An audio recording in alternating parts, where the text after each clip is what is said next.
Okay guys, so this is going to be a quick demonstration on how to reset the service reminder, which is a little wrench I'm going to show you in a little bit here on how to reset it on this 2011 Smart Fortwo. This works for all of the Smart Fortwo series. It's basically a combination of pressing this button right here on the left side of the speedometer and turning on and off the ignition. First thing you want to do is have the car off and then put it into the on position. That is not starting the car, but just the on position.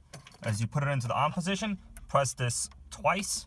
Right here, it will basically flash. As you could tell, it says minus 111. That means it should have had oil done 112 miles ago. In which case now we want to turn off the vehicle and then hold this button and start the car.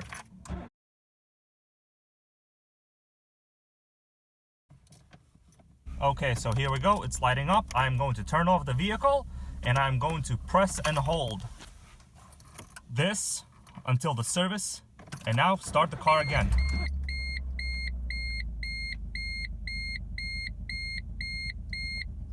Okay guys, so now we're gonna hold it. We could see that we have 2 wrenches and it's going to reset our service reminder. Here we go, job done. So let me just turn the car off and we will in fact make sure that it is not coming back on. Okay, car is off. I'm going to start it again. And there will be no little wrench on the left side, and we have effectively reset the oil service reminder light. Thanks so much for watching. If you have any questions, please let me know.